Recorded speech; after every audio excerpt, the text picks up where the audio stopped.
Welcome to the Creative Commons RX podcast. Before diving into this episode, I want to ensure we're all on the same page. This is for general informational purposes only and does not constitute the practice of medicine, nursing, or other professional healthcare services, including the giving of medical advice. No doctor-patient or pharmacist-patient relationship is formed. Using this information and the materials linked to this podcast is at the user's risk. The content on this podcast is not intended to substitute for professional medical advice, diagnosis, or treatment. Users should not disregard or delay in obtaining medical advice from any medical condition they have, and they should seek the assistance of their healthcare professionals for any such conditions. Clinical experts created the references, content, and clinical insight. NotebookLM, a Google AI tool, created the audio content, which I extensively reviewed before release. Finally, the host states that he takes all conflicts of interest seriously. Currently, there are no conflicts to disclose. For all of his disclosures and the companies he invests in or advises, he directs users to reach out independently, where he keeps an up-to-date and active list of all disclosures. All right, let's dive into a real medical paradox. We're going to talk about a revolutionary cure for depression that, under the wrong circumstances, can absolutely become a killer.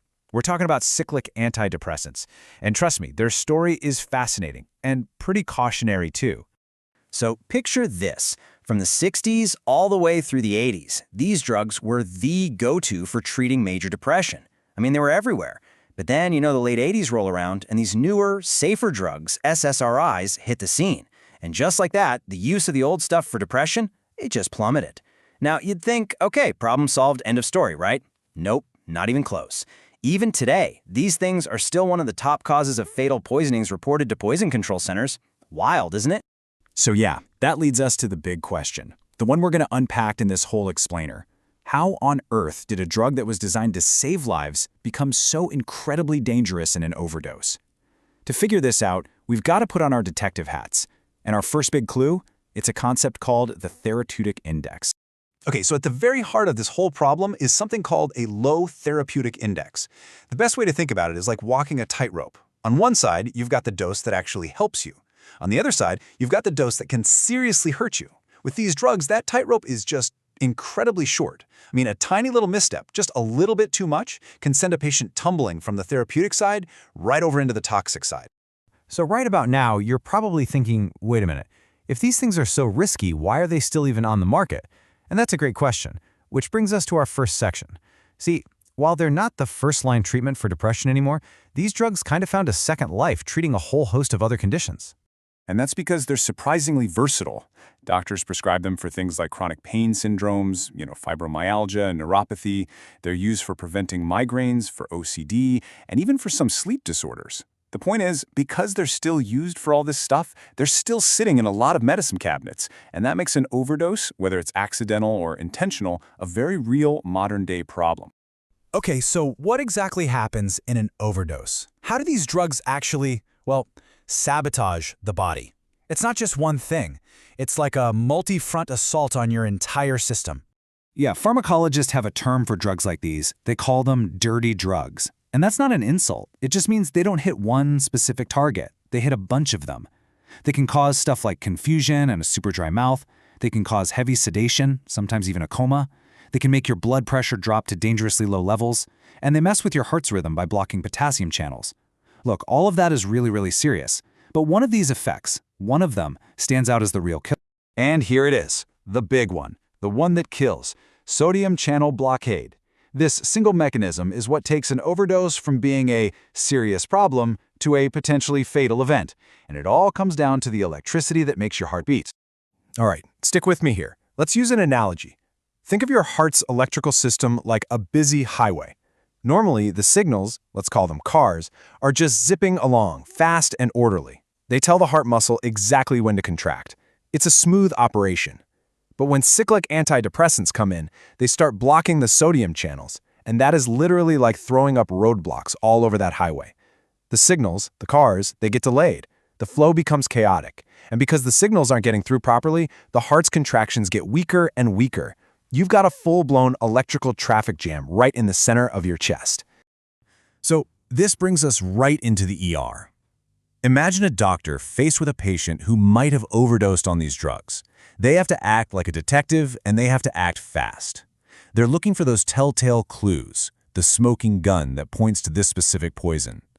So how do they find the culprit? I mean, you can't just wait around for a blood test to come back from the lab. That takes way too long in an emergency. The key isn't in the blood.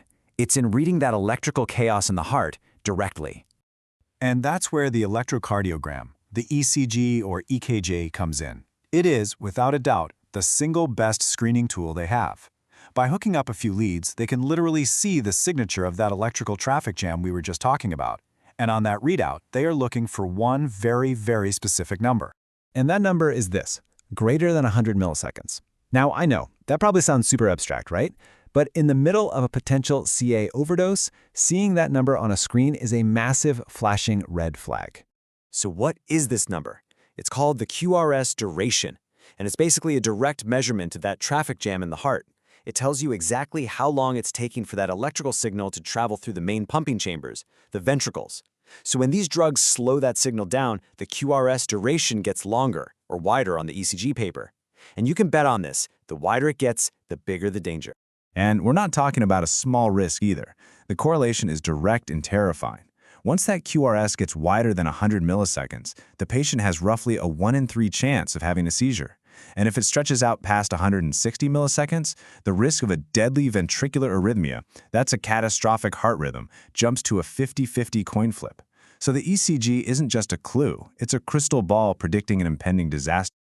Wow. So with all that going on, how do you fight back? How do you combat a poison that's literally shutting down your heart's electrical grid? Well, the answer is actually really elegant and honestly a little surprising. Let's get into the solution, which is pretty counterintuitive. Okay, so first things first, you've always got to start with the basics, the ABCs. Make sure the airway is clear, the patient is breathing, and they have circulation. That's step one, always. If you catch it early enough, you might give some activated charcoal to try and soak up any drug that's still hanging out in the stomach. But the real game changer, the move that turns the tide, is giving the specific antidote. And get this, the antidote is basically just sodium bicarbonate. Yep, pretty much IV baking soda. And the way it works is it's brilliant. It's a two-pronged attack. First, there's what we call sodium loading. You're just flooding the body with extra sodium. This creates so much sodium outside the heart cells that it basically overpowers the drug's roadblocks. It's like sending in 1,000 cars to push through the traffic jam. And second, you make the blood more alkaline. You raise its pH. And this simple change in body chemistry actually changes the drug molecule itself, making it less sticky. It just doesn't bind to those sodium channels as well. It's a really clever 2-for-1 solution. Now, knowing what to do is half the battle. The other half is knowing what not to do. Because using some of the standard drugs for heart rhythm problems can be an absolute catastrophe here. For instance, if you give certain common antiarrhythmics, you'll actually make the sodium channel blockade worse. Or if you give a beta blocker, you could cause their blood pressure to completely bottom out. This is one of those cases where the standard treatment is actually the most dangerous thing you can do. Right, so to be perfectly clear, in this specific situation, giving one of those wrong drugs isn't just a mistake. It's a move that actively makes the poisoning worse, and it could absolutely lead to a fatal outcome. Okay, so this brings us to our final and maybe most important section. Why does any of this still matter? Why are we talking about this old class of drugs? Well, the lesson from this particular case file is just as relevant today as it was 40 years ago. Because the stakes are they're incredibly high. Just look at this quote from Goldfrank's, which is basically the Bible of toxicology. It says that the most common cause of death is refractory hypotension. What that means in plain English is that their blood pressure drops so low from the heart not being able to pump that no treatments can bring it back. All right, so let's quickly run through the key things to take away from all this. 1, these drugs are so dangerous because that line between a helpful dose and a toxic dose, the therapeutic index, is razor thin. 2, the thing that really kills is the sodium channel blockade in the heart. That's the electrical traffic jam. 3, on an ECG, a QRS wider than 100 milliseconds is your critical warning sign. It's the alarm bell. 4, the antidote is sodium bicarbonate, and it works in a really cool 2-part way. And maybe the biggest takeaway of all, always be aware of the medications you're taking, even the older ones. Know the risk. And that really leaves us with one last question to chew on. Cyclic antidepressants are a perfect example of a drug whose risks we've come to understand better over time. And it kind of makes you wonder, doesn't it? What other old drugs are still out there, hiding in today's medicine cabinets, just carrying forgotten risks that we really ought to remember? This is for general informational purposes only and does not constitute the practice of medicine, nursing, or other professional healthcare services, including the giving of medical advice. No doctor-patient or pharmacist-patient relationship is formed. Using this information and the materials linked to this podcast is at the user's risk. The content on this podcast is not intended to substitute for professional medical advice, diagnosis, or treatment. Users should not disregard or delay in obtaining medical advice from any medical condition they have, and they should seek the assistance of their healthcare professionals for any such conditions. Clinical experts created the references, content, and clinical insight.